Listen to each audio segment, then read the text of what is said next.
Hey everyone, making a video today of John Ross and his running mechanics after he beat the record for the fastest 40. We've been spending a little bit more time on understanding speed and the mechanics that make speed. We have a lot of athletes that come into the performance lab and in the factory that want to get faster, and so I think it's a very great topic to spend more time on, and we just wanted to share some of the things that we've been researching, finding within speed, and apply it to what John Ross did very well today. Okay, first thing that comes up to me is he has a very strong core. If we watch him run all the way through, that spine is not moving very much at all, neither is that head, right? Everything is very controlled there, and really the job of the core is to prevent a lot of rotation and to prevent a lot of movement. Okay, so think about that when you're doing your core exercises, is that you, at the end of the day, you really want to be stopping rotation and stopping movement in the spine, okay? Because a lot of times what you're doing is, crunches or,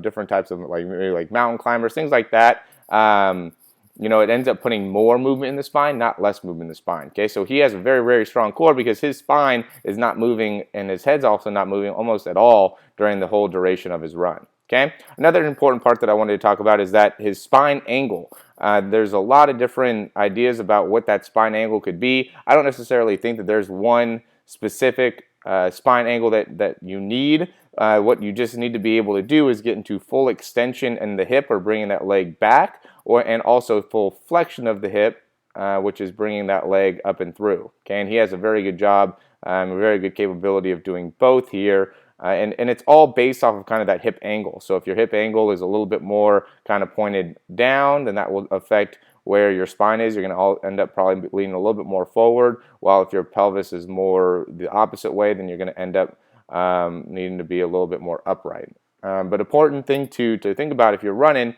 if you do have a more upright running technique, then what's happening is that you don't have enough push off of your back leg. You don't have enough hip extension going through, and that will make you end up just having almost all hip flexion, and you almost end up leaning back when you're running. What we need to do be as effective and efficient as you can, and so when you're standing straight up and you're not getting that full extension in the leg, then you end up just using all hip flexors, and you end up also having a very long time period of being on the ground during your transition phases, and that just elongates your run. It's all about speed, and speed is all about efficiency and effectiveness. And so what I think John Ross does really well here is that he doesn't spend very much time on the ground. His phases are very quick, and that's because he does a great job of getting that foot right underneath his hip. You can see that here when he lands, as soon as he's landing here, boom, foot right underneath the hip.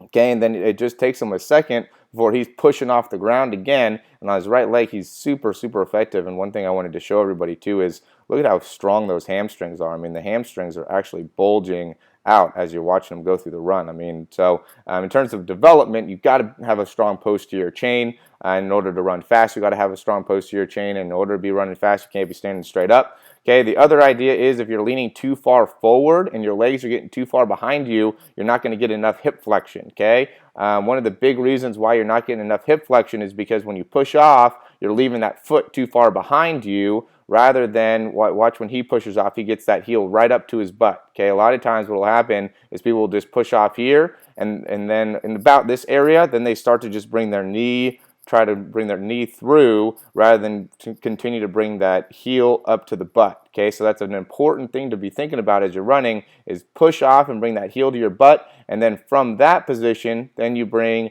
your knee up and through, and then transfer or extend that knee, and then you're going to land back with that foot down on the ground. Very fast and efficient on the ground. So as soon as he's going, he's landing right onto his toes. He transfers his weight quickly, pushes off again, gets that heel to the toe or to his butt, and then continues on in a very smooth, rhythmic way. You can see again there's not very much wasted motion, and there's also a lot of symmetry from one side. In terms of things where he could probably get a little bit better, if we go and break this down a little bit further, his right leg, I think that he has a little bit more of a external rotation here. So from his knee down, he's not as good on his right leg. I was watching some stuff about him, and I think he tore his ACL on one side. I would guess it would actually be his right side, but I don't know for sure. But just based off of the mechanics of the lower leg, I'd say that he's a little bit more at risk there, and probably has a little bit more instability there. And then the left leg, he doesn't get as much hip flexion. He's much better with the foot. He lands well there. His just push-off is not as strong. He's probably a right-handed guy, and so usually you don't have as strong of a push-off on your non-dominant hand, but his push-off goes a little bit more in like a horizontal force way, and it takes him a little bit longer to get that heel to his butt, which is, it doesn't affect him obviously a ton. It's not a huge difference, but you can see that it's a little bit more of a elongated process right there, bringing that heel to his butt, rather than compared to on the right side where he gets a good push off and gets that that heel right to his butt right away. So it's a little bit different. It's impossible to be 100% perfect, right? So we want to be able to always chase. We're always chasing perfection, and obviously he got very, very close to it. And another thing too is, at the end of the day, he wants to be a great football player. So there's some parts of your pelvis and how you move in your core that are just not going to be 100% for sprinting in comparison to what you need for football and be able to move laterally. He has to have the ability to move side to side in his hips as well. Those sprinters are a lot of times very, very sagittal in their hips, and so there's going to be some differences for sure. But yeah, I mean, really what we wanted to show was how effective he is at getting that heel to his butt and bringing that knee back up and through. Very, very strong core. And obviously very, very powerful, so you can push off that. I mean, look at how far of a stride he has on each one. So even the left one, which he doesn't push off as good, he pushes off a little bit behind the 29, behind the 30, and doesn't touch back down until about the 32. So, he's covering about 5 yards of ground every 2 steps, which is just awesome. And again, that's by getting very, very vertical forces in his push-off, which is really what you need in order to be fast. So thanks again for watching the video. We'll have more speed videos, and we're going to have a whole new speed series coming out soon, so keep following us, and we'll continue to help you guys out in your athletic development. If you have any questions, please reach out. We'd be happy to answer anything that you'd like to ask.